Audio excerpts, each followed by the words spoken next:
Welcome to core classes students. आज की इस वीडियो में हम स्टडी करने जा रहे हैं CHE02 unit 8 elements of group 15।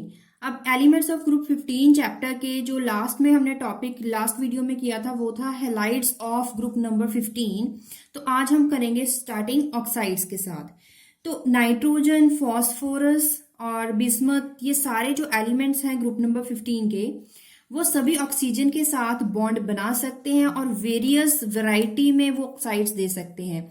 अगर हम बात करें नाइट्रोजन की, तो nitrogen can make bond with oxygen to form nitrous oxide N2O, NO which is known as nitric oxide, N2O3 dinitrogen trioxide, NO2 nitrogen dioxide, N2O4 dinitrogen tetroxide, N2O5 dinitrogen pentoxides. So these all nitrogen oxides can form p-pi multiple bonding between nitrogen and oxygen. तो इनमें double bond और triple bond हो सकते हैं। p-pi multiple bonding इसमें मिलती है। तो स्टार्ट करते हैं सबसे पहले वेरियस ऑक्साइड्स के साथ। सबसे पहले हम लेंगे नाइट्रस ऑक्साइड को। इसकी प्रेपरेशन देख लेते हैं। सभी ऑक्साइड्स की प्रेपरेशन करेंगे। N2O, इसकी प्रेपरेशन कैसे करते हैं? फ्रॉम अमोनियम नाइट्रेट के साथ NH4NO3। जब इसे हीट करेंगे तो ये डिसोसिएट हो जाएगा दो कंपाउंड्स में। कौन कौन सा? NO2 plus water. तो हमें क्या चाहिए था? प्रोडक्ट में N2O। तो प्रेपरेशन का मेथड क्या है कि अमोनियम नाइट्रेट को रिएक्शन हीट करवाया जाए, जिससे उसकी डिकम्पोजिशन हो जाएगी और N2O और वाटर हमें प्रोडक्ट में मिलेगा। Next is nitric oxide. It can be prepared by reduction of 8 molar nitric acid with reducing agents like copper metal, or by reduction of nitrous acid, or nitrites by ferrous ion or iodide ions। कैसे? सबसे पहले अगर copper की बात करें, nitric acid react with copper. तो nitric acid का काम क्या होता है? ऑक्सीडेशन करना। तो यहाँ पे क्या होगा कि इस मेटल के साथ नाइट्रेट्स जो होंगे, नाइट्रेट यूनिट कंबाइन कर जाएंगी। तो क्या बनेगा? Copper nitrate. Copper nitrate plus यहाँ पे क्या बचेगा? वाटर, क्योंकि एसिड यूज हुआ तो वाटर भी आएगा। और उसके साथ साथ आएगा नाइट्रिक ऑक्साइड, जो हमें मेन प्रोडक्ट चाहिए था। तो ये है हमारा मेन प्रोडक्ट। उसके बाद sodium nitride react with ferrous sulphate in the presence of acid sulphuric acid. इससे क्या होगा? सल्फेट्स यूज करे हैं तो हमें प्रोडक्ट में क्या मिलेंगे? सल्फेट्स बाइसल्फेट्स मिलेंगे, क्योंकि हमने उसके साथ एसिड यूज किया है, सल्फ्यूरिक एसिड। तो क्या होगा? सोडियम बाइसल्फेट और यहाँ पे फेरस सल्फेट, फेरिक सल्फेट। यहाँ पे क्या होगा? फेरस से क्या बन जाएगा? फेरिक सल्फेट हमें मिलेगा। और प्रोडक्ट जो हमारा मेन प्रोडक्ट है वो है nitric acid, nitric oxide plus water as a by product. तो क्या होगा? यहाँ पे जो सोडियम नाइट्राइट है, it can react also with iodide units, sodium iodide, in the presence of sulphuric acid to form the same products like sodium bisulphate and उसके साथ water भी मिलेगा। लेकिन यहाँ पे सिर्फ ये डिफरेंस है, प्रोडक्ट भी मिलेगा फेरस सल्फेट। यहाँ पे क्योंकि फेरस सल्फेट यूज हुआ था, यहाँ पे क्या? Sodium iodide. फेरस सल्फेट में फेरिक सल्फेट मिला था, सोडियम आयोडाइड के केस में हमें आयोडीन एज अ प्रोडक्ट मिल रहा है। तो रिएक्शंस आर वेरी इजी। हमें ये पता होना चाहिए कि रिएक्टेंट में हम क्या यूज करने वाले हैं। तो next oxide of nitrogen is dinitrogen trioxide. इसमें it is obtained as blue liquid. जो इसका कलर होता है वो ब्लू लिक्विड की फॉर्म में होता है, लेकिन जब इसे कूलिंग करते हैं तो इसका मिक्सचर बनता है किस किस का? नाइट्रिक ऑक्साइड और उसके साथ साथ नाइट्रोजन डाइऑक्साइड का। तो अगर इन दोनों को रिएक्ट करवाएंगे तो हमें क्या मिलेगा? ये पूरा एज इट इज ज्वाइन कर जाएगा। N कितनी यूनिट्स है? 2, और ऑक्सीजन कितनी यूनिट्स है? 3। तो it can form N2O3 dinitrogen trioxide. Next is nitrogen dioxide. It can prepared by reduction method, reduction of किसका? Nitric acid. अब रिडक्शन करेंगे अगर नाइट्रिक एसिड की, किसके साथ? मेटल के साथ, कॉपर के साथ। या तो यहाँ पे 2 मेथड्स हो सकते हैं, 2 ऑप्शंस है। या तो कॉपर मेटल के साथ हम रिडक्शन करवा दें नाइट्रिक एसिड की, या फिर by heating heavy metal nitrates. दोनों करके देखेंगे। सबसे पहले ये जो नाइट्रिक एसिड विद रिडक्शन होगी कॉपर की, उसमें क्या होगा? Copper is reacting with nitric acid to form यहाँ पे क्या होगा, displacement reaction is occur here और copper nitrate is formed and the nitrogen dioxide is the main product, it is obtained and the water is obtained as by product. Next option is by heating heavy metal nitrates. Heavy metal means like lead. तो lead nitrates यहाँ पे use हो रहा है. इसकी dissociation होगी तो क्या मिलेगा, ऑक्साइड्स बनेंगे, लेड ऑक्साइड भी बनेगा, नाइट्रोजन ऑक्साइड भी बनेगा और oxygen as a by product. तो हमारा मेन प्रोडक्ट क्या था, लेड नाइट्रेट की डिकम्पोजिशन के साथ हमें क्या मिल गया है, नाइट्रोजन डाइऑक्साइड. अब ये तो थे नाइट्रोजन डाइऑक्साइड और लास्ट हमारा बचता है वो है डाई नाइट्रोजन पेंटॉक्साइड. अब इसमें भी क्या करोगे, by dehydrating nitric acid, dehydrating nitric acid, लेकिन किसके साथ, P4O10 फॉस्फोरस ऑक्साइड्स के साथ, टेट्रा फॉस्फोरस डेकॉक्साइड. तो P4O10 at low temperature, very low temperature पे अगर नाइट्रिक एसिड की रिएक्शन P4O10 फॉस्फोरस ऑक्साइड्स के साथ रिएक्शन करवाओगे, temperature is fix here 250 kelvin. तो the product is formed dinitrogen pentoxide and HPO3 as a by product. तो यहाँ पे हमने 5 के 5 ऑक्साइड्स ऑफ नाइट्रोजन डिस्कस किए. These are very important. पूरे ग्रुप नंबर 15 में nitrogen oxides topic is very important. So we have discussed here the nitrogen nitric oxide, nitrous oxide, di nitrogen trioxide, dioxide और pentoxides. ये तो ये सारी के सारे प्रेपरेशन, उसके बाद इनकी प्रॉपर्टीज के बारे में डिस्कस करते हैं. Properties, oxides of nitrogen are all oxidising agent. क्योंकि जितनी भी यहाँ पे रिएक्शंस की गई हैं उसमें से, जैसे कि अगर नाइट्रोजन की प्रेजेंस की बात करें, नाइट्रिक एसिड इसमें भी नाइट्रोजन है. अगर यहाँ पे बात करें नाइट्रिक, यहाँ पे अमोनिया की बात करें, इसमें भी नाइट्रोजन प्रेजेंट है. तो जो नाइट्रिक एसिड की अगर हम बात कर रहे हैं तो नाइट्रिक एसिड जो है इसमें नाइट्रोजन की प्रेजेंस की वजह से जितनी भी ऑर्गेनिक रिएक्शंस करते हैं उसमें इससे ऑक्सीडाइजिंग एजेंट के बिहाफ पे इसे यूज करते हैं. तो इसका मतलब क्या है कि जो ऑक्साइड्स हैं नाइट्रोजन के, it is used as oxidising agents. Nitric oxide, nitrous oxide even supporting the combustion of sulphur and phosphorus. Nitric oxide, which is thermally more stable, it also supports the conversion of magnesium and phosphorus, but not of sulfur. जो nitrous oxide है, it is help in the conversion of sulfur as well as phosphorus. लेकिन nitric oxide sulfur की conversion में helpful नहीं है, लेकिन इसकी बजाय magnesium and phosphorus की conversion में helpful है. Nitrous oxide and nitric oxide, these are neutral while other oxides are acidic. ये प्रॉपर्टीज याद रखें, एसिडिटी, बेसिसिटी या फिर न्यूट्रलिटी और oxidising agent, conversion property, these are the basic properties of these oxides of nitrogen. अब बात करेंगे structures. सबसे पहले N2O, nitrous oxide. Nitrous oxide का अगर आप स्ट्रक्चर देखेंगे, नंबर ऑफ इलेक्ट्रॉन्स फाइंड करेंगे, these are equal as carbon dioxide. These are 7 + 7 + 8, यहाँ पे कितने हो गए 22. और यहाँ पे नंबर ऑफ इलेक्ट्रॉन्स 6 + 16, 2 × 8 16, यहाँ पे भी 22.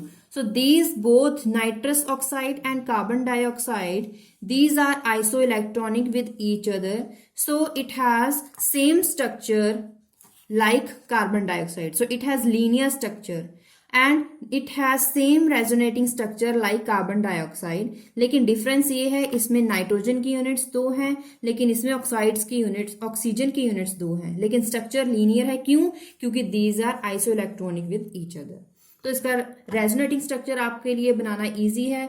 नाइट्रोजन डबल बॉन्ड, और यहाँ पे क्या है, number of electron pair, 2 pair है यहाँ पे, number of electrons 2 pair of electrons here with double bond. और यहाँ पे अगर रेजोनेटिंग स्ट्रक्चर की बात करेंगे, यहाँ पे क्या होगा, ये जो है पेयर ऑफ इलेक्ट्रॉन यहाँ पे ट्रांसफर हो जाएगा, जिससे क्या होगा, यहाँ पे एक बॉन्ड ट्रांसफर हो जाएगा. ये तो यहाँ पे क्या हो जाएगा, बॉन्ड ट्रांसफर. यहाँ पे सिर्फ एक पेयर ऑफ इलेक्ट्रॉन बचेगा, 1 पेयर ऑफ इलेक्ट्रॉन. तो एक ही इलेक्ट्रॉन पेयर बचा. उसके साथ साथ क्या होगा, यहाँ पे इसका पॉजिटिव चार्ज खत्म हो जाएगा. पॉजिटिव चार्ज अगर खत्म हो जाएगा तो इसकी वैलेंसी क्या बनेगी, 1 2 थर्ड एक और बॉन्ड आ जाएगा, थर्ड 4 5 बॉन्ड, ये अनस्टेबल हो जाएगा. अनस्टेबल हो जाएगा तो क्या करेगा, फटाफट यहाँ से जो इसके साथ इलेक्ट्रोनेगेटिव ऑक्सीजन इसके साथ बॉन्डिंग बना रहा है वो क्या करेगा, जो यहाँ पे बॉन्ड है पेयर ऑफ इलेक्ट्रॉन अपनी तरफ पुल कर लेगा। तो क्या करेगा, यहाँ पे ये जो डबल बॉन्ड है ये ट्रांसफर हो जाएगा ऑक्सीजन की तरफ, जिससे ऑक्सीजन के ऊपर नेगेटिव चार्ज आ जाएगा। पहले क्या हुआ कि पेयर ऑफ इलेक्ट्रॉन जो बॉन्ड है यहाँ पे ट्रांसफर हुआ तो ट्रिपल बॉन्ड बन गया जो कि यहाँ पे दिख रहा है, लेकिन उसके साथ साथ इस पॉजिटिव चार्ज जो है नाइट्रोजन के ऊपर वो खत्म हो गया है। लेकिन अब क्या होगा, इसकी जो वैलेंसी है वो डिस्टर्ब हो रही है, इसीलिए उसे कॉम्पनसेट करने के लिए ऑक्सीजन ने जो बॉन्ड है अपनी तरफ ले लिया है और जिसकी वजह से इसके ऊपर नेगेटिव चार्ज आ गया है। क्योंकि यहां से इसने बॉन्ड ट्रांसफर करा इसलिए दोबारा से इसके ऊपर पॉजिटिव चार्ज आ गया। This is the resonating structure. अब बात करते हैं स्ट्रक्चर ऑफ नाइट्रिक ऑक्साइड की। अगर इसमें बात करें total number of electrons, these are 15, 7 + 8, तो इसके 15 इलेक्ट्रॉन्स हैं। 15 is odd number, so it is called an odd electron molecule. It is odd electron molecule. अब गैसियस स्टेट में अगर बात करो तो ये है पैरामैग्नेटिक। लिक्विड और सॉलिड में बात करेंगे तो liquid and solid state is diamagnetic. क्यों? Because loose dimers are formed cancelling out the magnetic effect of unpaired electrons। क्योंकि यहाँ पे क्या है कि इसके डायमर्स बनते हैं, क्योंकि इसका स्टेबल स्ट्रक्चर है, डायमर स्ट्रक्चर है, जिसकी वजह से इसके जो नंबर ऑफ अनपेयर्ड इलेक्ट्रॉन्स होंगे वो सारे पेयर अप हो जाएंगे, जिसकी वजह से इसका मैग्नेटिक इफेक्ट वो कैंसल आउट हो जाएगा। सभी अनपेयर्ड इलेक्ट्रॉन्स का मैग्नेटिक इफेक्ट कैंसल आउट हो जाएगा, जिसकी वजह से इसकी प्रॉपर्टी पैरामैग्नेटिक से डायमैग्नेटिक बन जाएगी। तो इसका स्ट्रक्चर क्या है, रेजोनेटिंग स्ट्रक्चर सबसे पहले देख लें। एन इसका नंबर 1 2 3 4 5, तो दो यहाँ पे एक पेयर है, एक सिंगल इलेक्ट्रॉन है। ऑक्सीजन के पास 2 पेयर ऑफ इलेक्ट्रॉन्स हैं। और इसका स्ट्रक्चर अब यहाँ पे क्या होगा कि ये जो इलेक्ट्रॉन का पेयर है ऑक्सीजन के ऊपर ये इस तरफ आ जाएगा, जिसके बाद ये जो नंबर ऑफ यहाँ पे जो ट्रिपल बॉन्ड आएगा वो उसके बाद इमीडिएटली यहाँ पे ट्रांसफर हो जाएगा, जिससे इसके ऊपर क्या लग जाएगा, नेगेटिव चार्ज। यहाँ से ट्रांसफर हुआ, इसने लूज करे तो यहाँ पे लग गया पॉजिटिव चार्ज, ताकि हमें ये स्ट्रक्चर मिल सके। तो रेजोनेटिंग स्ट्रक्चर में जो आपने पहले देखा था N2O, उसमें क्या करा था, ऑक्सीजन की तरफ इलेक्ट्रॉन्स आए थे। क्यों? क्योंकि वहां पे क्या था कि वहां पे नाइट्रोजन के ऊपर पॉजिटिव चार्ज था। पॉजिटिव चार्ज उसके बाद कंपनसेट खत्म हो गया था। उसके बाद क्या था, उसकी वैलेंसी डिस्टर्ब हो गई थी। लेकिन इसमें ऐसा कोई केस नहीं है। इसमें इलेक्ट्रोनेगेटिविटी का डिफरेंस है। जो ज्यादा इलेक्ट्रोनेगेटिविटी जिसकी ज्यादा होगी वो अपनी तरफ इलेक्ट्रॉन्स को पुल करेगा। अब इसका स्ट्रक्चर, डायमर स्ट्रक्चर आपके सामने है। Nitrogen form bonding double bond with oxygen and this is another unit of NO। And अगर बॉन्ड की बात करें तो NO जो डबल बॉन्ड है वो बॉन्ड लेंथ है 112 पिकोमीटर, लेकिन नाइट्रोजन जो बॉन्डिंग है वो है 218 पिकोमीटर, और ऑक्सीजन की उससे ज्यादा है, वो है 282 पिकोमीटर। अब bonding in nitric oxide described bye molecular orbital theory. कैसे?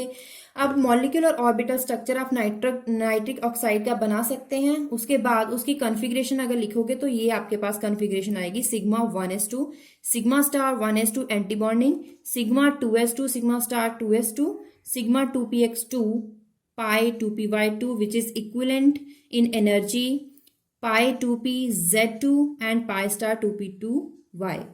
अब इसमें बॉन्ड ऑर्डर कैसे फाइंड करते हैं, number of bonding electrons minus number of anti bonding electrons divided by 2।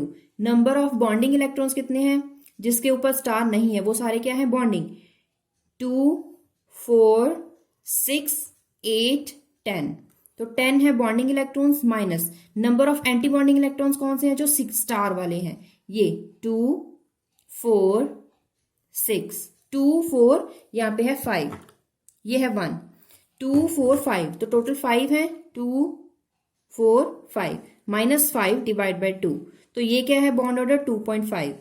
If the unpaired electron occupying the anti bonding sigma pi star 2py orbital is removed, अगर यहाँ पे है इसकी वजह से इसका जो number of anti bonding electrons है वो 5 आ रहे हैं, वो है ऑड नंबर। लेकिन अगर यहां से ये एंटी बॉन्डिंग जो स्टेज है 2p ऑर्बिटल, यहां से अगर ये इलेक्ट्रॉन लूज कर जाए, डोनेट कर दिया जाए, तो यहाँ पे क्या होगा, number of anti bonding electrons कितने बच जाएंगे, 4 बच जाएंगे। तो अब क्या होगा, 10 - 4/2 विच इज 6/2 इज 3। अब बॉन्ड ऑर्डर कितना हो गया, 3 हो गया। मतलब एक इलेक्ट्रॉन एंटी बॉन्डिंग ऑर्बिटल से रिमूव करने की वजह से इसका बॉन्ड ऑर्डर इंक्रीज कर गया है। लेकिन उसके साथ साथ बना क्या, अब क्या था, NO उसने एक इलेक्ट्रॉन रिमूव कर दिया, बन गया NO पॉजिटिव।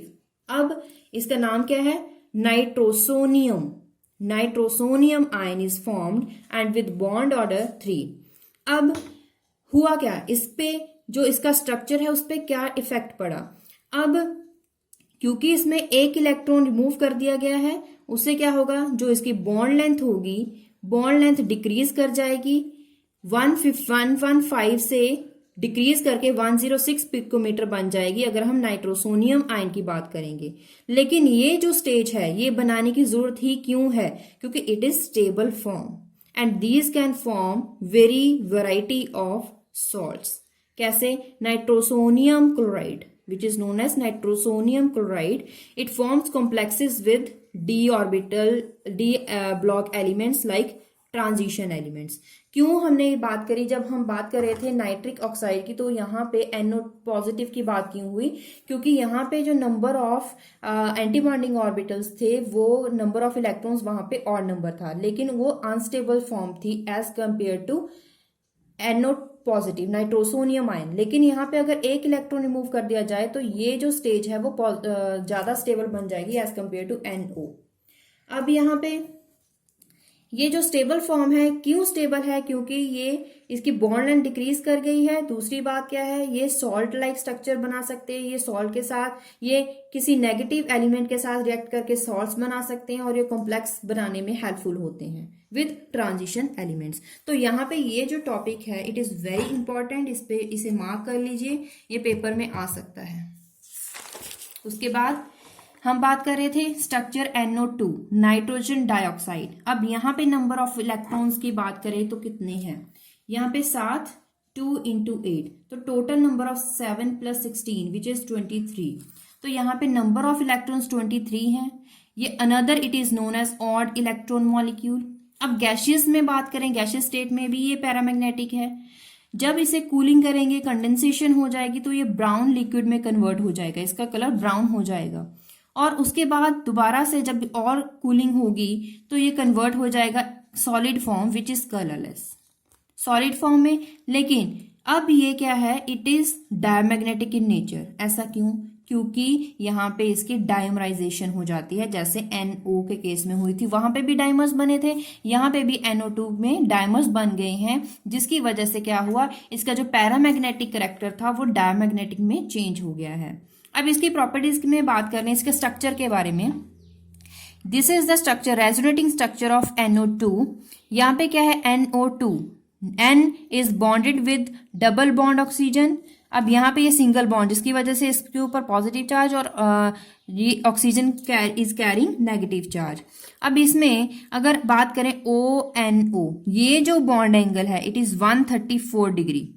बॉन्ड लेंथ की बात करोगे तो it is 120 picometre which is intermediate. 120 picometre जो बॉन्ड लेंथ होती है वो सिंगल बॉन्ड और डबल बॉन्ड के इंटरमीडिएट होती है। अब क्योंकि यहाँ पे नाइट्रोजन के ऊपर सिंगल इलेक्ट्रॉन है तो इसका मतलब इस पे ऑड नंबर ऑफ इलेक्ट्रॉन है। अब इसी की वजह से इसका स्ट्रक्चर जो है वो प्लेनर स्ट्रक्चर है। और इसके साथ साथ इसकी बॉन्ड लेंथ, अब हमने बात करी क्योंकि ये अनस्टेबल है, इसके ऊपर 1 इलेक्ट्रॉन है, ऑड नंबर ऑफ इलेक्ट्रॉन है, ये किसी और NO2 यूनिट के साथ फटाफट क्या करेगा, बॉन्ड बना देगा, तो स्ट्रक्चर क्या बन जाएगा, N2O4, जो हम नेक्स्ट टॉपिक के बारे में उसकी बात करेंगे N2O4 के लिए। तो कहने का मतलब ये है कि यहाँ पे पैरामैग्नेटिक कैरेक्टर डायमैग्नेटिक कैरेक्टर में तभी चेंज होता है जब ये ऐसी किसी और यूनिट के साथ बॉन्ड बनाएगा, वो है N2O4। N2O4 देखिए, NO2 दोनों यूनिट्स आपस में बॉन्ड बना रही है, 175 पिकोमीटर इसका बॉन्ड लेंथ है। NO बॉन्ड लेंथ है 118 पिकोमीटर। अब ये सेल्फ आयनाइजेशन इसकी हो गई है। जब इसकी सेल्फ आयनाइजेशन होती है तो क्या बनता है, 2 आयंस बनेंगे, NO पॉजिटिव नाइट्रोसोनियम आयन, एक बनेगा nitrate ion, NO3 negative ion. Next is N2O5। Solid N2O5 exist in ionic form. कौन सी फॉर्म, इसमें 2 यूनिट्स आपस में ज्वाइन करते हैं, जो हमने अभी बताया था। वो कहां से मिलती हैं, जब N2O4 यूनिट की सेल्फ आयनाइजेशन होती है तब 2 हमें आयंस मिलते हैं। उसमें से अगर यहाँ पे एक ऑक्सीजन और ऐड कर दें, NO2 पॉजिटिव NO3 नेगेटिव, तब क्या बन जाएगा, N2O5 यूनिट्स। तो यहाँ पे this is N2O3, this is N2O3 unit. अब इसमें क्या है, रेजोनेटिंग स्ट्रक्चर इसका दिखाया गया है। कैसे कि यहाँ पे जो ये नेगेटिव चार्ज है ऑक्सीजन के ऊपर, अगर ये पेयर जो यहाँ पे ट्रांसफर हो जाएगा तो ये जो बॉन्ड है, ये स्टेबल, जो नाइट्रोजन है उसकी स्टेबिलिटी डिस्टर्ब हो जाएगी, जिससे क्या होगा, ये फटाफट यहाँ पे अपने इलेक्ट्रॉन ट्रांसफर कर देगा, तो हमें ऐसा स्ट्रक्चर मिलेगा। इसने क्या करा, बॉन्ड यहाँ पे, इलेक्ट्रॉन पेयर यहाँ पे ट्रांसफर करा तो डबल बॉन्ड लग गया, लेकिन यहाँ पे जो पॉजिटिव चार्ज था वो खत्म हो गया, लेकिन उसके साथ साथ क्या हुआ, यहाँ पे जो डबल बॉन्ड था वो चला गया ऑक्सीजन के पास, यहाँ पे नेगेटिव चार्ज, दोबारा से इस पे आ गया पॉजिटिव चार्ज। ये एज इट इज रहा, इस पे कोई डिफरेंस नहीं है। अब N2O5 का structure, NON units, NO units और दूसरी यूनिट है NO3। एक यूनिट क्या है, NO3 नेगेटिव, दूसरी क्या है, NO2 यूनिट, आपस में ज्वाइन कर रही हैं। ONO एंगल इज 135 या 134 डिग्री का इसका जो बॉन्ड एंगल बन रहा है, और this is the structure of N2O5। अब इन सभी में से सारे के सारे स्ट्रक्चर इंपॉर्टेंट हैं। किसी ईयर में, प्रीवियस ईयर में कोई टाइप का स्ट्रक्चर आ गया N2O4, अगले साल में आ गया N2O5, अगले साल में आ गया NO2, जिसकी वजह से ये सारे के सारे स्ट्रक्चर जो बहुत इंपॉर्टेंट है। अभी हम बात कर रहे थे structure of oxides of nitrogen, जो सबसे ज्यादा इंपॉर्टेंट है। एक छोटा सा डायग्राम और है, वो आप स्ट्रक्चर जो आप याद कर लें, oxides of phosphorus. Oxides of phosphorus में 2 यूनिट ज्यादा इंपॉर्टेंट है, P4O6 एंड P4O10, दोनों ही इंपॉर्टेंट है। इसका स्ट्रक्चर बनाते कैसे मैं आपको एक बार सिखा देती हूँ। तो P4O6 का स्ट्रक्चर बनाने के लिए आपको पता है, यहाँ पे आपको 4 यूनिट्स ऑफ P ड्रॉ करनी है और 6 यहाँ पे ऑक्सीजन चाहिए। तो सबसे पहले आप स्टार्ट करोगे फॉस्फोरस से। आपको क्या करना है, फॉस्फोरस ऐसे लगा दीजिए, 2 यूनिट्स ऊपर नीचे, 2 लेफ्ट और राइट साइड में, तो 4 यहाँ पे लग गए हैं फॉस्फोरस। अब आपको लगाने हैं ऑक्सीजन 6। अब ये बात याद रखें, हर एक P और P यूनिट में एक O ऑक्सीजन यूनिट आएगी ही आएगी। सारे के सारे बॉन्ड बनेंगे POP। तो POP आप याद रखें, सारे के सारे बॉन्ड्स POP बनने चाहिए। कोई भी P is not ever linked with another P। तो यहाँ पे phosphorus is linked with oxygen and oxygen is linked with another phosphorus, POP bond याद रखें। अब सभी के सभी फॉस्फोरस में आपको क्या लगाने हैं, ऑक्सीजन लगा देने हैं। ऑक्सीजन 1 2, इसमें क्या लगाओगे, यहाँ पे 3, यहाँ दोनों में लगा दीजिए 4। अभी तक कितने लगा दिए हैं, 1 2 3 4, यहाँ पे आपने ऑक्सीजन लगा दिए हैं। इसे आप बॉन्ड के साथ ऐसे लिंक कर दीजिए, लिंक कर दिया, ठीक है। उसके बाद क्या करें, अब ये जो P है दोनों, इसमें भी एक ऑक्सीजन आएगा, तो यहां पे एक ऑक्सीजन लगा दीजिए। अब इसको ज्वाइन कर दीजिए, ऊपर और नीचे दोनों ऑक्सीजन में हो गया ज्वाइन। अब इन दोनों फॉस्फोरस को भी डायरेक्ट ज्वाइन नहीं कर सकते, तो इसके बॉन्ड बनाने के लिए आपको क्या करना पड़ेगा, एक ये बॉन्ड यहां पे लग गया, ठीक है। अब ये सारा खत्म। अब इसके आप क्या करोगे, अब इसे आपको क्या करना है, डॉटेड लाइंस लगा देनी है बिटवीन फॉस्फोरस एंड फॉस्फोरस के बीच में। कैसे, ये है फॉस्फोरस, फॉस्फोरस ऐसे ज्वाइन कर दीजिए, ये फॉस्फोरस है ऐसे ज्वाइन कर दीजिए। अब क्या है, ये भी फॉस्फोरस है, ज्वाइन कर देंगे, ये भी फॉस्फोरस है, ज्वाइन कर देंगे, ये भी फॉस्फोरस है, आपस में ज्वाइन कर दिया, ये भी फॉस्फोरस है, ज्वाइन कर दिया। This is the structure of P4O6। क्या करा आपने, 4 आपने ऐसे फॉस्फोरस लगाए, उसके बीच में आपने ऑक्सीजन लगा दिए, ठीक है। ऑक्सीजन लगाने के बाद आपने इस दोनों यूनिट में भी ऑक्सीजन लगेगा, इस यूनिट में भी ऑक्सीजन लगेगा। अब सारे के सारे फॉस्फोरस में आपको डॉटर लाइंस लगा देनी है।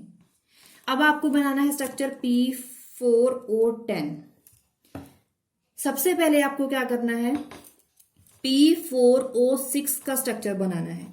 P4O10 का स्ट्रक्चर बनाने के लिए आपको पहले ड्रॉ करना होगा P4O6 स्ट्रक्चर। अब आपकी प्रैक्टिस भी हो जाएगी और उसके साथ साथ आप P4O10 का स्ट्रक्चर भी बना रहे हो, तो आप बिना देखे अब दोबारा से प्रैक्टिस कीजिए। 4 यहां पे लगा दिए आपने फॉस्फोरस। अब क्या लगाना है, यहां पे बॉन्ड विद ऑक्सीजन,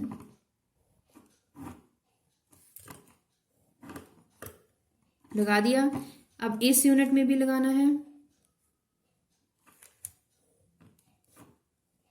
लगा दिया। अब आपको क्या करना है, फॉस्फोरस के बीच में बॉन्डिंग डॉटर लाइन के साथ,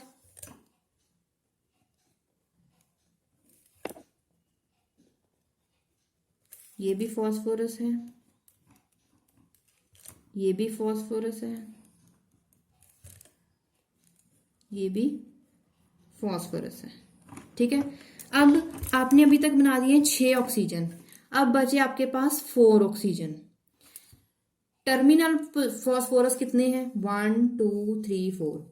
जितने भी आपके पास ये 4 के 4 फॉस्फोरस हैं, उसके पास आपको लगाने हैं double bond oxygen, double bond oxygen. अब आप काउंट कीजिए, आपके पास 4 तो फॉस्फोरस होंगे और 10 ऑक्सीजन होंगे। क्या करना था आपने सीखा P4O6 का स्ट्रक्चर कैसे बनाते हैं, फिर आपने दोबारा से P4O10 का स्ट्रक्चर बनाने के लिए ये यूनिट दोबारा से बनाई, और जितने भी फॉस्फोरस होंगे उसके बाहर वाली साइड आपको बना देनी है double bond oxygen. So this is the structure of P4O10। मैंने आपको ये क्यों सिखाया है, क्योंकि हर बार इन दोनों में से एक स्ट्रक्चर हर साल में रिपीट हुआ है, इसीलिए दोनों स्ट्रक्चर जितने टफ लग रहे हैं उतने ज्यादा इजी हैं। तो आप इसे मत छोड़िए, ताकि आपको पेपर में कम से कम ये आप इजीली अटेम्प्ट कर सकें। इसमें इसे अटेम्प्ट करने के लिए टाइम भी कम लगेगा, और उसके साथ साथ ये जो स्ट्रक्चर है आपका बिल्कुल परफेक्ट बनेगा। ये तो थे स्ट्रक्चर्स ऑफ फॉस्फोरस ऑक्साइड्स। अब ऑक्साइड्स का जो टॉपिक है वो खत्म हो गया। अब बात करेंगे oxo acids of nitrogen. Oxo acids की बात करेंगे, सबसे पहले नाइट्रोजन की बात करेंगे। तो पहला ऑक्सो एसिड क्या है, नाइट्रस एसिड। नाइट्रस एसिड का फॉर्मूला क्या होता है, नाइट्रिक एसिड का फॉर्मूला सबको पता होगा, वो होता है HNO3। यहां पे एक ऑक्सीजन खत्म कर दीजिए, कितने बचे, HNO2। So this is known as nitrous acid. अब इसके बारे में डिटेल में पढ़ेंगे क्योंकि ये इंपॉर्टेंट है, अनदर इंपॉर्टेंट टॉपिक। इस पे भी आप मार्क कर लीजिए, जो स्ट्रक्चर बनाए थे ये भी इंपॉर्टेंट है, डेफिनेटली ये पेपर में आने वाले हैं। तो प्रिपरेशन में क्या करेंगे, सबसे पहले it is obtained by acidifying an aqueous solution of a nitrite. या तो नाइट्राइट है, उसे एक्वस सोल्यूशन ऑफ नाइट्राइट बनाइए, उसे उसकी एसिडिफाइंग कर दीजिए, एसिडिफिकेशन कर दीजिए।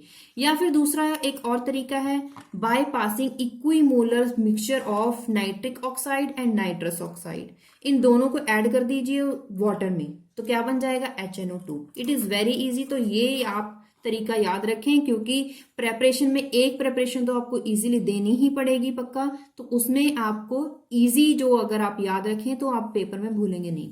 तो क्या होगा, HNO2 बनाने के लिए एक तो आप NO यूनिट ले लीजिए, एक NO2 यूनिट ले लीजिए, एक H2O। उसे दोनों में नाइट्रिक ऑक्साइड नाइट्रस ऑक्साइड को वाटर में डिसॉल्व कर देंगे, तो आपके पास क्या बन जाएगा, HNO2। उसके बाद इसे बैलेंस कर दीजिए।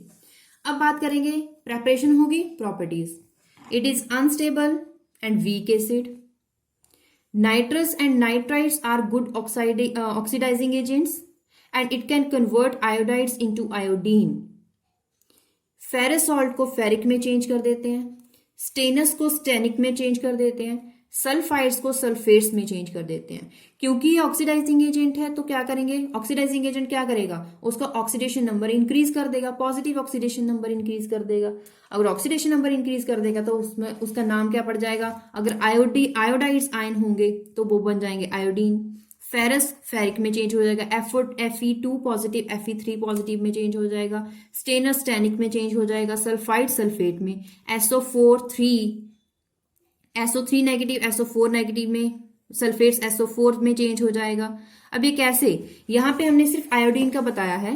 पोटाशियम आयोडाइड व्हाइट पाउडर होता है, उसे नाइट्रस एसिड और HCl हाइड्रोक्लोरिक एसिड के साथ इसे डिसॉल्व करें तो क्या क्या बनेगा, आयोडीन जो मेन प्रोडक्ट है, यहाँ पे इसकी क्या हो गई है, ऑक्सीडेशन। तो ऑक्सीडाइजिंग एजेंट है ये, तो ये क्या करेगा, इसकी ऑक्सीडाइजिंग एजेंट की तरह ये एक्ट करेगा।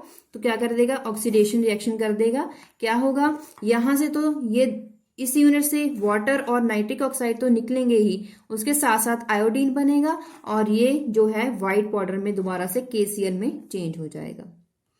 अब with strong oxidising agent, strong oxidising agent कौन सा, जैसे कि पोटाशियम परमैंगनेट KMnO4।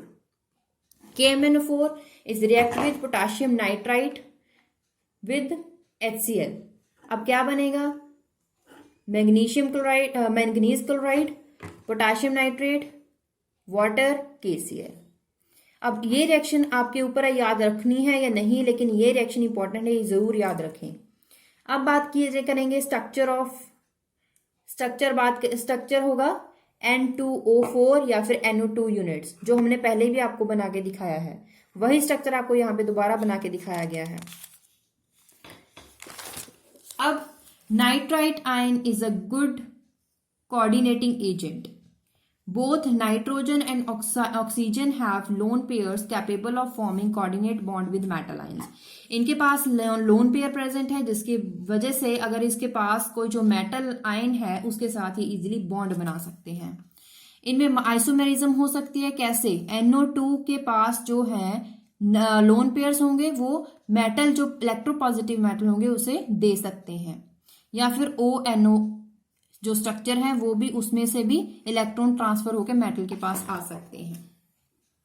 अब ये तो थी नाइट्रस ऑक्साइड, लेकिन सबसे ज्यादा जो इंपॉर्टेंट है इसके ऊपर डेफिनेटली लिख दीजिए, मतलब के पेपर में के लिए पक्का करना है 100% श्योर। तो यहाँ पे nitric acid it is corrosive solvent for metals. Preparation हमें बात करनी थी, प्रिपरेशन में Oswald process is very important. आपको कई तरीके से क्वेश्चन आ सकता है, आपको डायरेक्ट नाइट्रिक एसिड के बेसिस पे क्वेश्चन आ सकता है, डायरेक्ट ना आकर आपको ऑसवाल्ड प्रोसेस भी आ सकता है। आप खुद से पता करना है कि ऑसवाल्ड प्रोसेस किसके लिए था, नाइट्रिक एसिड के लिए था या नाइट्रस एसिड के लिए था। तो पूरा का पूरा आपको उसमें आपको प्रोसेस दिखाना पड़ेगा। In this process ammonia is catalytically oxidised, मतलब जो अमोनिया लेना है, कैटालिस्ट लेना है, उसे ऑक्सीडाइज करना है विद ऑक्सीजन, तो क्या मिलेगा, NO प्लस वाटर। क्या हुआ, यहाँ पे क्या लिया, ammonia, oxygen, NO plus water. अब ये रिएक्शन जो है इस हाईली एक्सोथर्मिक रिएक्शन, तो देखिए -904 किलोजूल पर मोल यहाँ पे इंथैल्पी। तो यहाँ पे प्लेटिनम या फिर रोडियम कैटलिस्ट यूज कर सकते हैं एट हाई टेम्परेचर। ऑक्सीडेशन करी गई अमोनिया की। The reaction is exothermic. Reaction temperature can be maintained without external heating provide a heat exchanger is used. Heat exchanger की वजह के यूज करके टेम्परेचर को मेंटेन किया जाता है। The mixture of gases is cool. अब जो मिक्सचर बना उसे कूल किया गया, फिर उसे एयर के साथ, एयर की प्रेजेंस में उसे रखा गया। उसके बाद जो NO रिएक्शन, यहाँ पे जो NO प्रोडक्ट बना है नाइट्रिक ऑक्साइड, अब क्योंकि एयर में रखा है, एयर में तो ऑक्सीजन होती है, इसकी ऑक्सीडेशन हो जाएगी, NO से क्या बन जाएगा, नाइट्रिक डाइऑक्साइड, नाइट्रोजन डाइऑक्साइड। अब nitrogen dioxide it is absorbed in water. अब इसे वाटर के साथ रिएक्शन करेंगे तो क्या मिलेगा आपको, मेन प्रोडक्ट नाइट्रिक एसिड। अब इसके 3 स्टेप्स थे। सबसे पहला, अमोनिया की ऑक्सीडेशन कीजिए कैटलिस्ट की प्रेजेंस में हाई टेम्परेचर में। नाइट्रिक ऑक्साइड बना, एक्सोथर्मिक रिएक्शन दिखाएं। उसके बाद जो नाइट्रिक ऑक्साइड बना उसे एयर की प्रेजेंस में रखा तो इसकी क्या हो जाएगी, ऑक्सीडेशन, नाइट्रोजन डाइऑक्साइड बन जाएगा। अब इसको क्या करेंगे, हाइड्रोलिसिस। तो वाटर के साथ रिएक्शन करवाई तो हमें मेन प्रोडक्ट नाइट्रिक एसिड मिल गया। ये सारी थी ऑसवाल्ड प्रोसेस के थ्रू इसकी प्रिपरेशन। अब है प्रॉपर्टीज। नाइट्रिक एसिड सभी ने लैब में देखा होगा, कलरलेस लिक्विड होता है, बॉइलिंग पॉइंट 359 केल्विन और decomposes readily in the light giving a yellow colour. आपने देखा होगा इसे ज्यादातर हमेशा ही ब्लैक बॉटल्स में रखा जाता है। अब आप क्वेश्चन पूछ सकते हैं कि इसे ब्लैक बॉटल में क्यों रखते हैं, व्हाइट ट्रांसपेरेंट बॉटल में क्यों नहीं रखा जाता? क्योंकि प्रोवाइड किया जाता है कि इसके ऊपर लाइट ना पड़े, डार्क में इसे रखा जाता है। ज्यादातर अगर इसे लाइट में रखोगे तो ये जो व्हाइट कलर होता है, उसका ट्रांसपेरेंट कलर होता है, वो येलोइश कलर में चेंज हो जाता है। तो इसका मतलब क्या होगा कि ये इसकी डिकम्पोजिशन हो गई है। डिकम्पोजिशन क्यों हो जाती है, कैसे हो जाती है? उसमें होता क्या, एक्चुअली जो ये नाइट्रिक HNO3 यूनिट होती है, डिकम्पोजिशन होकर उसका क्या बन जाता है, NO2 यूनिट बन जाती है। क्या बन जाती है, NO2 यूनिट बन जाती है। तो ये जो बन जाता है, इसका येलो कलर आपको दिखता है, तो आप बोलते हैं कि जो नाइट्रिक एसिड है उसका कलर चेंज हो गया है, येलो कलर हो गया है। It is a strong acid, सभी ने प्रैक्टिकल्स में यूज किया होगा। Completely dissociates into ions in the solution. Nitric acid is a strong oxidising agent and hydrogen is a reducing agent. It is used in secondary reactions takes place resulting in the reduction of HNO3 to ammonia, NO2 and 2. ये points में सिर्फ आप ये भी लिख सकते हैं कि इसे यूज करते हैं as a strong oxidising agent. कोई भी ऐसी अब तक जो रिएक्शंस पड़ी हैं जहां पे भी HNO3 यूज हुआ है, नाइट्रिक एसिड यूज हुआ, वहां पे कोई भी एक रिएक्शन आप ये लिख सकते हैं। उसके बाद केमिकल प्रॉपर्टीज। मेटल अगर कंसंट्रेटेड की बजाय डाइल्यूट नाइट्रिक एसिड यूज कर लें और उसकी रिएक्शन करवा दी जाए जिंक के साथ इन कोल्ड गिविंग N2O और nitrogen according to following equation. कैसे? जिंक रिएक्ट कर रहा है मेटल नाइट्रिक एसिड के साथ, तो क्या बनेगा, डिस्प्लेसमेंट रिएक्शन। आपने 10th में पढ़ी होगी, zinc nitrate, hydrogen gas liberate हो गई। अब नाइट्रिक जो एसिड है खुद से क्या करेगा, रिडक्शन होगी, तो क्या करेगा, N2O प्लस वाटर देगा। अब इस रिएक्शन को आपको बैलेंस करना होगा। यहाँ पे क्या है, हाइड्रोजन हाइड्रोजन कैंसिल होने चाहिए। यहाँ पे सबसे पहले आपको बैलेंस करना है, फिर इस रिएक्शन को बैलेंस करना है। यहाँ पे जब बैलेंस करोगे तो यहाँ पे देखिए 2 हाइड्रोजन यूनिट्स हैं, इसे यहाँ पे 8 हाइड्रोजन यूनिट्स हैं। अपोजिट साइड्स हैं, तो यहाँ पे आपको इसे 8 यूनिट्स है, तो यहाँ पे भी 8 यूनिट्स करना होगा। ये 8 कहाँ से होगा, अगर इस पूरी इक्वेशन को, रिएक्शन को आप 4 से मल्टीप्लाई करेंगे, कर दीजिए 4 के साथ मल्टीप्लाई, तो ये तो दोनों कैंसिल हो जाएंगे। 8 hydrogen is cancel out with 8 hydrogen, तो क्या बचेगा, 4 zinc, 4 into 2 8 nitric acid. 8 nitric acid ये हो गए, 2 नाइट्रिक एसिड ये हो गए, तो टोटल 10 नाइट्रिक एसिड हो गए। ये तो ये भी 4 के साथ मल्टीप्लाई होगा, तो 4 जिंक नाइट्रेट एंड उसके साथ साथ ये और ये वाटर एज इट इज। तो ये बैलेंस करके लिखना जरूरी है। तो यहाँ पे ये रिएक्शन भी इंपॉर्टेंट है, ये कंप्लीट द रिएक्शन में जरूर आ जाती है। Like zinc metal, copper metal जो है वो भी यहाँ पे अगर उसकी रिएक्शन करवाई जाएगी, क्योंकि अगर जिंक मेटल रिएक्शन कर सकता है तो बाकी मेटल्स भी कर सकते हैं, लेकिन कॉपर में थोड़ा सा डिफरेंस ये है कि कॉपर हाइड्रोजन लिबरेट नहीं करता है इस एसिड के साथ रिएक्ट करके। तो क्या मिलता है, with these metals the action of nitric acid involves the oxidation of metal into metallic oxides. यहाँ पे मेटेलिक ऑक्साइड्स बनते हैं, ना कि नाइट्राइट्स। अब क्या होगा, नाइट्रेट्स नहीं बनते हैं, copper is react with nitric acid. अब कॉपर की ऑक्सीडेशन हो गई है, यहाँ पे हाइड्रोजन की बजाय क्या मिल रहा है, वाटर मिलता है, और उसके साथ साथ नाइट्रिक ऑक्साइड मिल जाता है। अब जो कॉपर ऑक्साइड है वो, अब ये ऑक्साइड है कॉपर ऑक्साइड, अब ये फिर से दोबारा से नाइट्रिक एसिड के साथ रिएक्ट करेगा। अब उसका क्या बन गया है, नाइट्रेट्स बन गए हैं। फर्क सिर्फ ये है कि जिंक की रिएक्शन करवाई थी नाइट्रिक एसिड के साथ, तो क्या मिला था, डायरेक्टली हमें जिंक नाइट्रेट मिला और हमें जो हाइड्रोजन था वो लिबरेट हो गया था। यहाँ पे हाइड्रोजन लिबरेट नहीं हुई है, सबसे पहले उसका ऑक्साइड बना है क्योंकि ऑक्सीडेशन प्रोसेस, उसके बाद दोबारा से क्योंकि ये सोल्यूशन में ही प्रेजेंट है तो उसके बाद क्या बनता है, फिर से दोबारा से नाइट्रिक एसिड के साथ रिएक्ट करके नाइट्रेट्स बन गए हैं बाय लिबरेशन ऑफ वाटर। अब यहाँ पे भी कॉपर ऑक्साइड, यहाँ पे भी कॉपर ऑक्साइड, लेकिन यहाँ पे 3 यूनिट्स हैं क्योंकि हमने बैलेंस किया तो यहाँ पे 3 आया, तो यहाँ पे भी हमें 3 चाहिए तभी ये कैंसिल आउट हो सकते हैं। बाकी सारी यूनिट डिफरेंट है, सिर्फ सेम कौन सी है, कॉपर ऑक्साइड।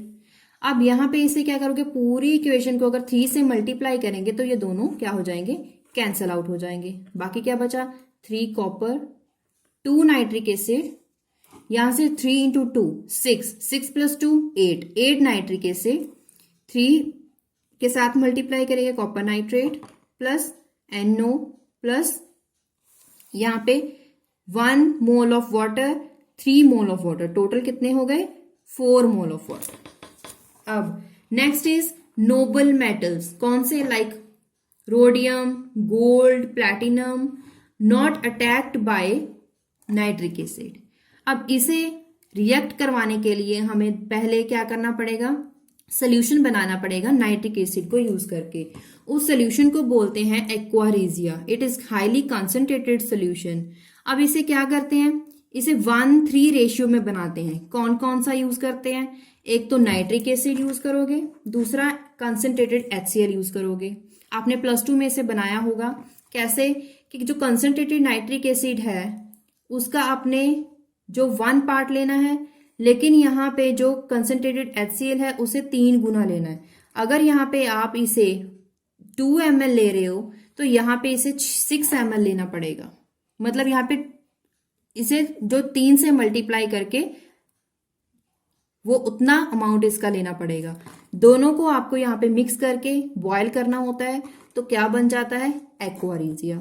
अब एक्वारेजिया बनाना होगा, उसके बाद ही इन नोबल मेटल्स के साथ इसकी रिएक्शन हो सकती है। Nitric acid is react with HCl, होता क्या है, वाटर बनता है, क्लोरीन लिबरेट होती है, NOCl बना। अब अगर गोल्ड के साथ रिएक्शन करवाते हैं, dissolve as it contains free chlorine, क्या बोले हैं कि नोबल मेटल्स इन सभी जो हैं ये सभी नाइट्रिक एसिड के साथ डायरेक्टली अटैक नहीं होते हैं।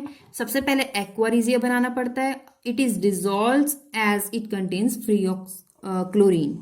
अब क्लोरीन जो है यहां से जो लिबरेट हुई है वही क्लोरीन रिएक्ट करेगी गोल्ड के साथ, तो एक कंपाउंड बना देगी, जैसे गोल्ड में वैसे ही बना कॉपर में।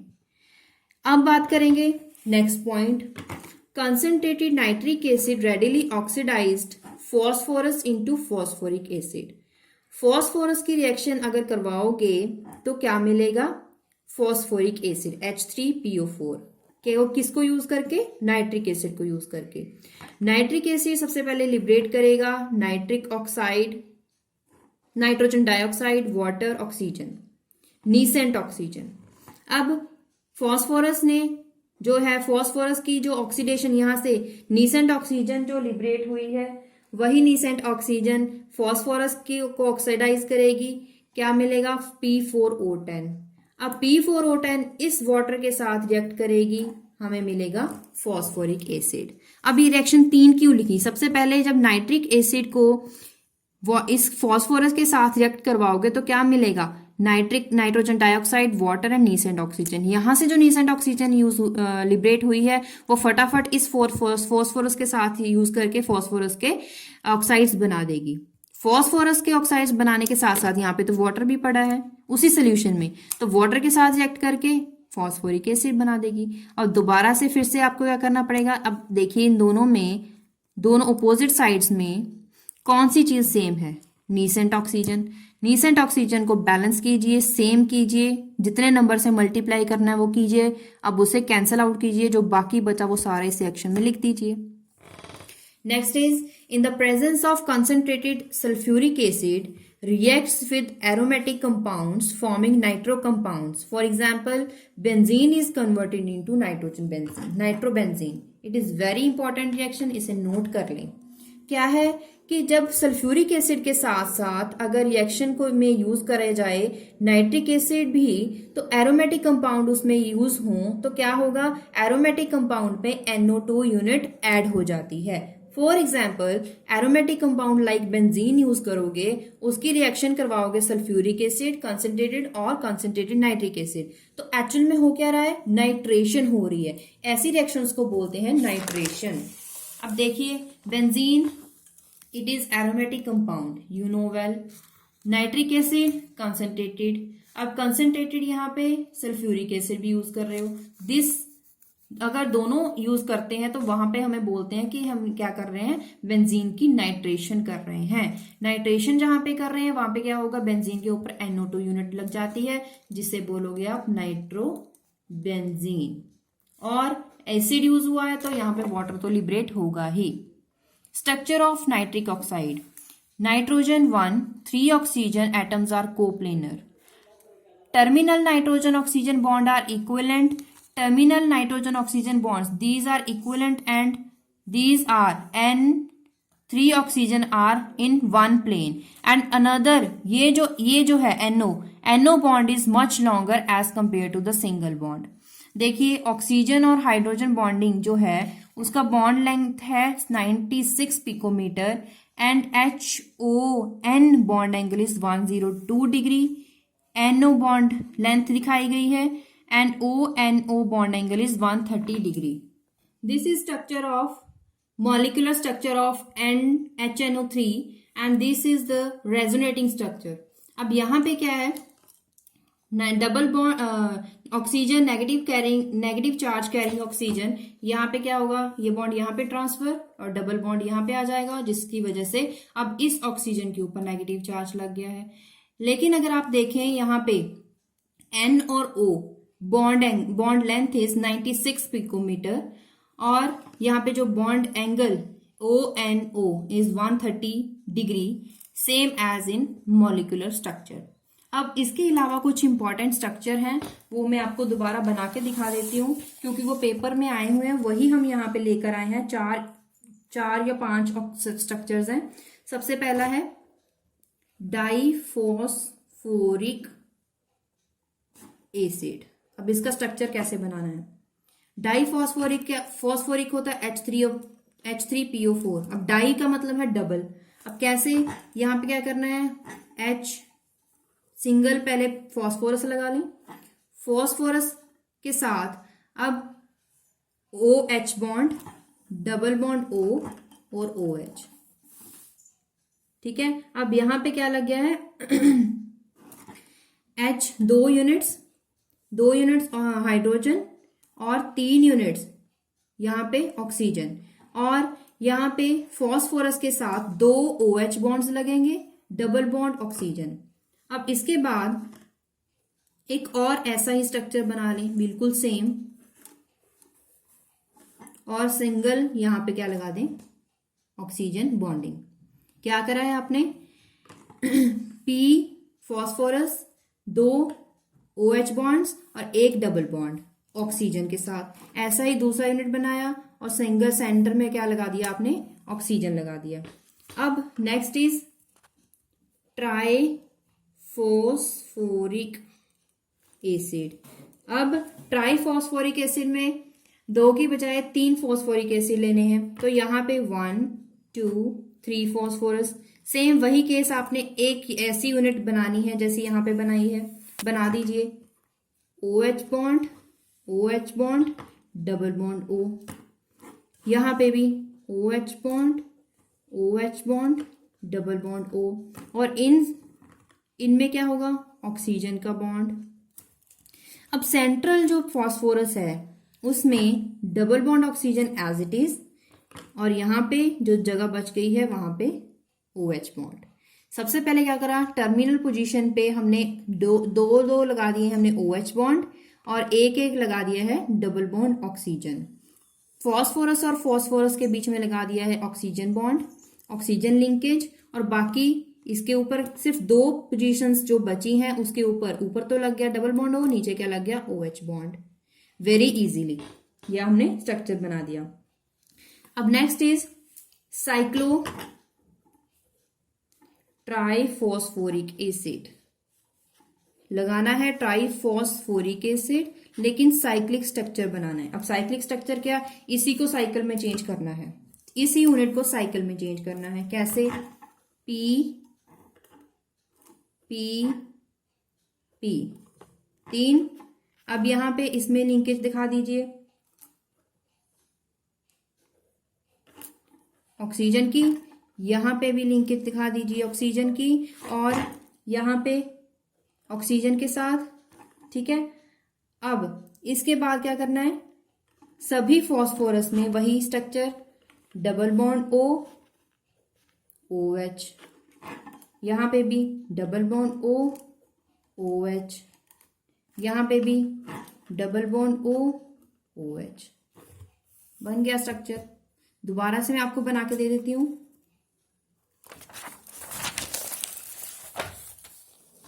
Phosphorus, oxygen, phosphorus, oxygen, phosphorus. अब क्या बचा यहां पे, ऑक्सीजन। जितने भी फॉस्फोरस है उसमें सबसे पहले डबल बॉन्ड और दूसरा OH bond, double bond OH bond, double bond oxygen OH bond. This is the structure of cyclic triphosphoric acid. अब ऐसे ही साइक्लिक या साइक्लो टेट्रा फॉस्फोरिक एसिड। अब इसमें 3 की बजाय 4 फॉस्फोरस लेने हैं, बाकी सारा सेम। 4 फॉस्फोरस कैसे लोगे, ऐसे ट्रायंगल की बजाय स्क्वायर की फॉर्म में लोगे। अब क्या करना है आपने, सभी फॉस्फोरस में लिंकेज दिखानी है ऑक्सीजन की। ठीक है, बाकी क्या बचा, जितनी जो आपके पास यहाँ पे साइड्स बची हैं वो उसमें क्या लगा दीजिए, double bond oxygen OH bond, यहाँ पे भी double bond oxygen OH bond, double bond oxygen OH bond, double bond oxygen OH bond. Very easy. आपने सिर्फ नेमिंग से देखना है, ट्राई है तो ट्राइंगल शेप में लगा दीजिए, और टेट्रा है तो स्क्वायर फॉर्म में लगा दीजिए। फॉस्फोरस और फॉस्फोरस के बीच में ऑक्सीजन लिंकेज ही दिखानी है, बाकी क्या बचे वहां पे डबल बॉन्ड ऑक्सीजन और OH लिंकेज दिखा दीजिए। अब उसके बाद very important reaction, the phosphate linkage POP is very important in biological system. इसके बेसिस पे क्वेश्चन भी आते हैं। It is prime source of energy. The energy of the bond is release to the system when needed. किसका use करके, by the enzyme catalysed hydrolysis of the phosphate link in adenosine triphosphate, जिसे हम पढ़ते हैं ATP। Adenosine triphosphate में क्या होता है, इसकी hydrolysis, the high energy molecule use करके इसकी हाइड्रोलिसिस होती है।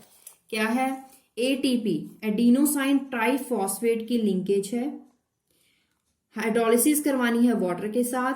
ATP में क्या होगा, एक फॉस्फोरिक यूनिट H3PO4 खत्म हो जाएगी, ट्राई की जगह क्या लग जाएगा, डाइफॉस्फेट। तो क्या बन जाएगा, ATP से ADP बन जाएगा वेरी इजीली। अब ADP और ATP बनाना कैसे है, ATP का स्ट्रक्चर पहले आपको ट्राइफॉस्फेट लगाने हैं, P बीच में क्या लगा दिया, ऑक्सीजन की लिंकेज दिखा दी। बाकी क्या बचा, OH डबल बॉन्ड O, यहाँ पे 2 पोजीशंस। सिर्फ यहाँ पे भी OH लगना था, लेकिन OH की बजाय कोई भी एल्काइल ग्रुप, यहाँ पे कोई R ग्रुप है, एडिनोसाइन का ग्रुप है जिसे हमने R के साथ डिनोट करा है, तो ये बन गया है यहाँ पे ATP, एडिनोसाइन ट्राइफॉस्फेट। इसकी क्या करोगे आप, हाइड्रोलिसिस करोगे तो क्या बन जाएगा, यहाँ पे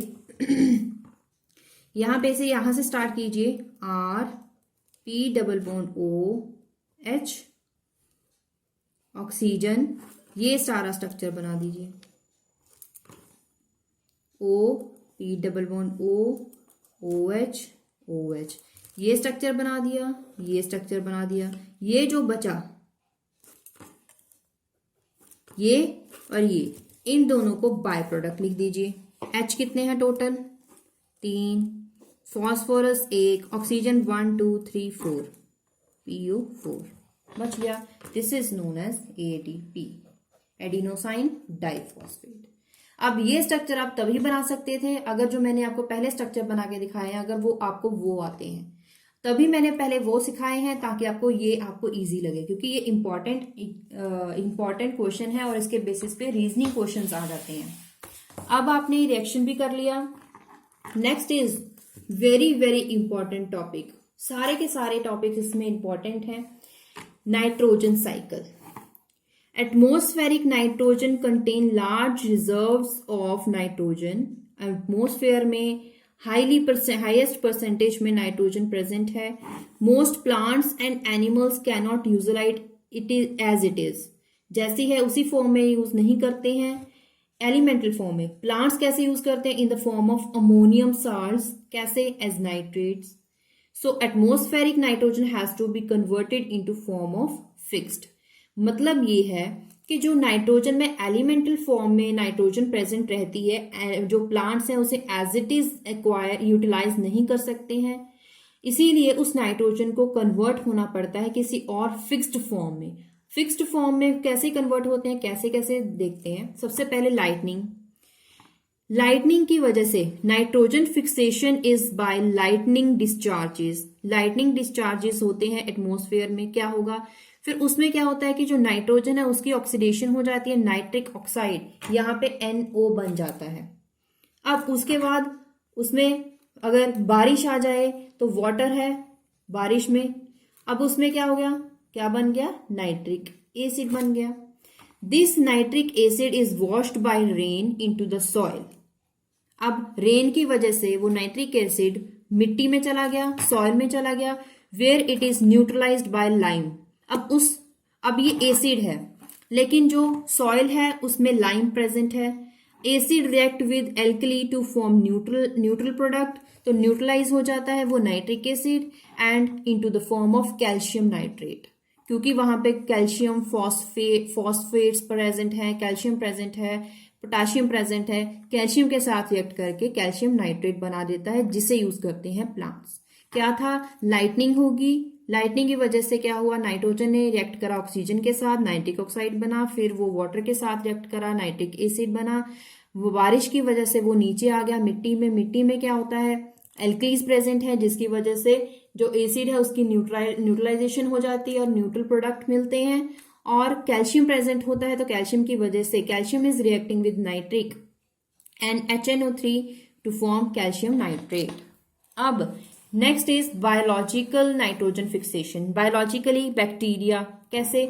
सर्टन बैक्टीरिया, चाहे वो लिविंग हो या फिर सिम्बायोटिक हो, these convert atmospheric nitrogen into ammonium salts.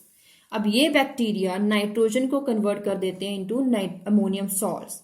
Rhizobium which lives in the root nodules of leguminous plant, like कौन से? Like pea, beans, soya plants.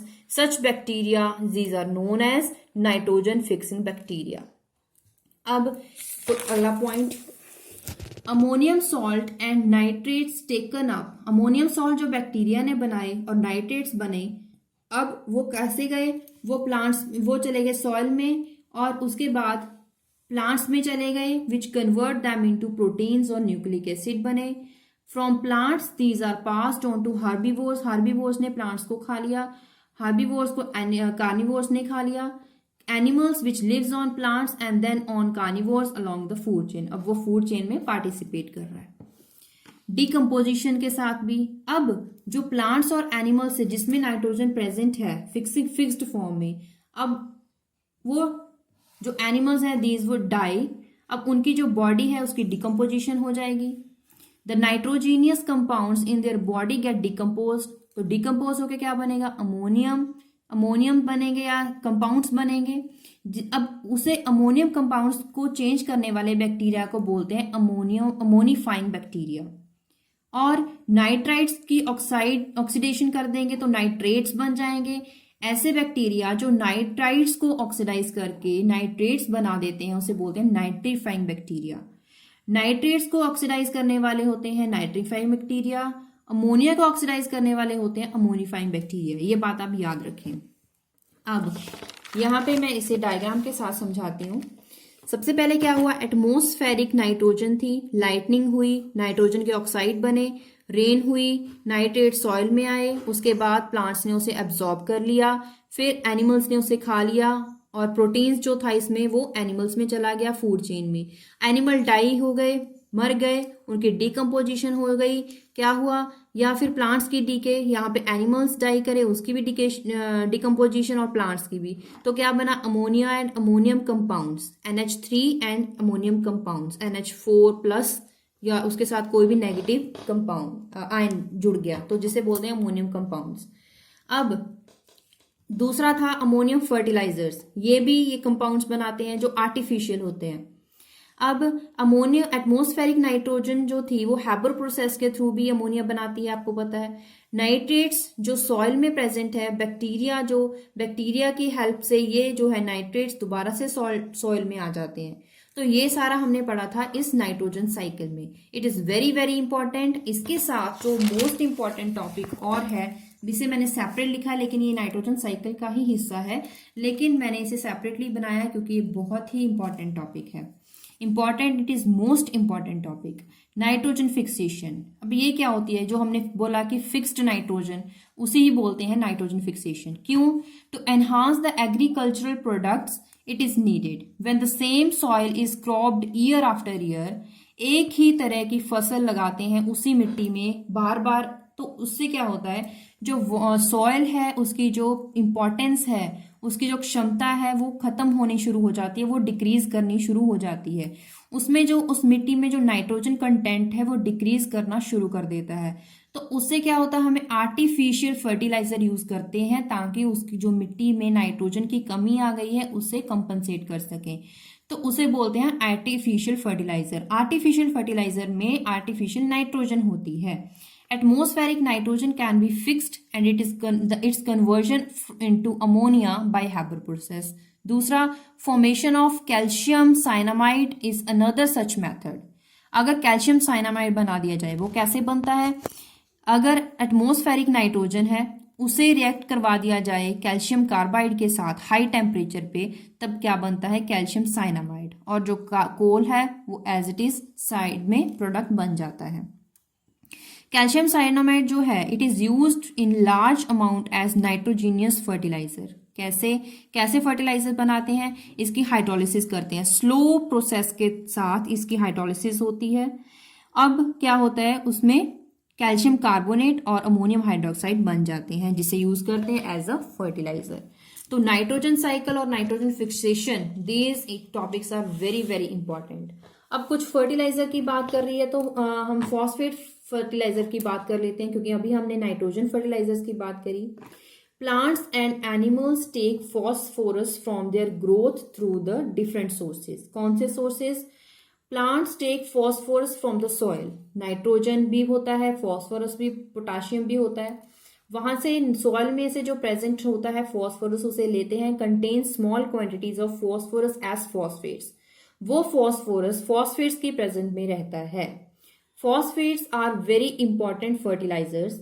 अब प्लांट्स की बात हो गई, एनिमल्स कैसे लेते हैं, animals get their phosphorus from plants as well as non vegetarian sources. कैसे, eggs, meat. Some of phosphorus is returned to the soil. अब सॉइल में दोबारा से कैसे आता है, by the death and decay of plants and animals. उन्हीं animals और प्लांट्स में जिन्होंने ये खाया है, फॉस्फोरस यूटिलाइज किया है, दोबारा से वो मिट्टी में उसकी डिकम्पोजिशन हो गई, दोबारा से फॉस्फोरस वहां पे चला गया। फॉस्फेट फर्टिलाइजर एक है जिससे कहां से बनता है, फॉस्फोराइट रॉक के साथ। Calcium phosphate has very low solubility, it is able to deliver phosphate very slowly. Treatment of calcium phosphate with dilute sulfuric acid, it give fertilizer which is known as superphosphate of lime. It is very important point. ये 1 या 2 number में आ जाता है। Superphosphate of lime बनता कैसे है, calcium phosphate लीजिए, hydrolysis करवाने के लिए वाटर लीजिए, सल्फ्यूरिक एसिड लीजिए। कैल्शियम यहाँ पे क्या है, हाइपोफॉस्फेट। हाइपो मतलब क्या है, यहाँ पे हाइड्रोजन H2 ऐड कर दीजिए और कैल्शियम, हाइड्रेटेड कैल्शियम सल्फेट, दोनों यूनिट को कंबाइन करेंगे तो क्या बनेगा, सुपर फॉस्फेट ऑफ लाइम। अब next topic, anomalous behaviour of nitrogen. सबसे पहला क्या है, क्योंकि ये फर्स्ट एलिमेंट है तो इसका साइज बाकी सारे एलिमेंट से डिफरेंट है, सारे एलिमेंट्स के कंपैरेटिव इसका साइज कम है। Elemental form of nitrogen is stable, gaseous molecule N triple bond N, लेकिन बाकी सारे सॉलिड फॉर्म में ज्यादा स्टेबल होते हैं। नाइट्रोजन इज वेरी इनर्ट, क्यों, due to high bond strength of this bond, लेकिन बाकी जो एलिमेंट्स हैं वो इतने वो इनर्ट नहीं है, वो इजिली रिएक्ट कर जाते हैं। नाइट्रोजन की जो ऑक्सीडेशन नंबर है वो ऑक्सीडेशन स्टेट वेराइटी में मिलता है, -3, -2, -1, 0, +1, +2, +3, +4, +5। बाकी एलिमेंट्स इतनी ज्यादा वेराइटी में ऑक्सीडेशन स्टेट नहीं देते हैं, एक्सेप्ट NF3। बाकी सभी halides NCl3, NBr3, NI3, these are unstable और ये हाईली एक्सप्लोजिव होते हैं। बाकी जो एलिमेंट्स के जो हैलाइड्स होते हैं वो इतने ज्यादा अनस्टेबल नहीं होते हैं, वो स्टेबल होते हैं।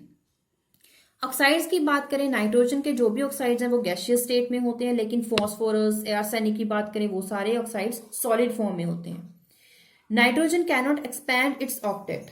अब नाइट्रोजन अपना ऑक्टेट एक्सपैंड नहीं कर सकता, क्यों, क्योंकि उसके पास d ऑर्बिटल नहीं है, लेकिन बाकी सभी एलिमेंट्स के पास है, तो इसीलिए वो इजीली अपना कोऑर्डिनेशन नंबर >4 इनहांस कर सकते हैं। Since nitrogen is most electronegative, but other elements have lower electronegativity as compared to nitrogen due to its small size. अब चैप्टर के बाद exercise, explain why nitric oxide is paramagnetic while NO positive nitrosonium ion is diamagnetic. ये question मुझे करने की जरूरत नहीं है क्योंकि ये मैंने पहले एक्सप्लेन कर दिया है, फिर से आंसर बता दूं। Nitric oxide is paramagnetic because of the presence of unpaired electrons. एक एंटीबॉन्डिंग में जो इलेक्ट्रॉन था, on losing this unpaired electron nitrosonium ion is formed which is diamagnetic. Give one reaction showing oxidising and reducing properties of HNO2। अब ये जो reaction थी, दोनों reaction ये भी मैं करवा चुकी हूँ, वही रिएक्शन दोबारा से लिखी है। Why are oxides of nitrogen so different from those of phosphorus? Nitrogen के ऑक्साइड और फॉस्फोरस के ऑक्साइड डिफरेंट, उनमें डिफरेंस है, क्यों? जो nitrogen it forms oxides but with weak bonds. Single bonds weak है, डबल बॉन्ड बनाएगा तो स्ट्रॉन्ग बॉन्ड्स हैं। इट ऑक्साइड्स एग्जिस्ट एज, जितने भी इसके ऑक्साइड्स हैं, it exist as monomeric gaseous species. Phosphorus की बात करें, वो सिंगल बॉन्ड में ज्यादा स्टेबल है as compare to double bond, और उसके जितने भी ऑक्साइड्स हैं ज्यादातर डाइमर स्पीशीज हैं। ये है इसका डिफरेंस। फिलिप्स, continuous exchange of nitrogen between the atmosphere and the biosphere is known as nitrogen cycle. Conversion of nitrogen into its compound is known as fixation of nitrogen. Bacteria जो nitrogen को उसके compounds में convert कर देते हैं उसे क्या बोलते हैं, नाइट्रोजन फिक्सिंग बैक्टीरिया। ऐसे बैक्टीरिया जो नाइट्रोजन कंपाउंड को उसके नाइट्रोजन में कंप्लीट कन्वर्ट कर दें, पहले क्या है, नाइट्रोजन को नाइट्रोजन कंपाउंड में, तो वो क्या है, नाइट्रोजन फिक्सिंग बैक्टीरिया। अब नाइट्रोजन कंपाउंड को नाइट्रोजन में चेंज कर दिया जाए तो क्या बन जाएगा, denitrifying bacteria. The ammonium compounds are converted into nitrites known as nitrosifying bacteria. Nitrites are oxidized to nitrites by nitrifying bacteria. ये मैंने दोनों आपको बताए थे कि इंपॉर्टेंट है। Superphosphate of lime is a mixture of, ये क्वेश्चन जो है 1 नंबर में अक्सर आ जाता है कि आप सुपरफॉस्फेट ऑफ लाइम का फॉर्मूला बताएं, तो ये फॉर्मूला आपको अच्छे से याद रखना है। इसकी रिएक्शन भी आ सकती है, इसीलिए मैंने बताया था कि वो टॉपिक बहुत इंपॉर्टेंट है। तो अगर आप दोबारा से देखें, ये जो आज हमने समझाया है उसमें से एक भी टॉपिक ऐसा नहीं है जो इंपॉर्टेंट ना हो। सभी के सभी ऑक्साइड्स में से कोई भी प्रेपरेशन आ सकती है, स्ट्रक्चर सभी के सभी जो है ये यहाँ पे इंपॉर्टेंट है।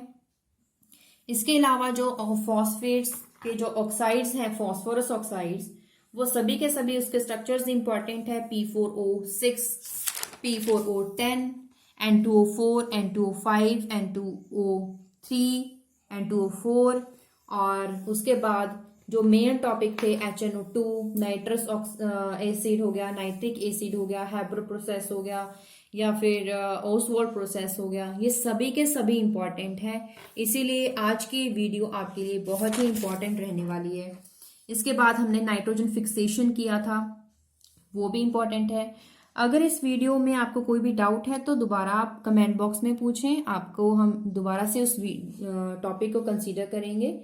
अगर आपको ये वीडियो हेल्पफुल है तो इस चैनल को सब्सक्राइब करें और वीडियो को लाइक करें, अपने क्लासमेट्स के साथ जरूर शेयर करें ताकि वो भी इस वीडियो का फायदा उठा सकें।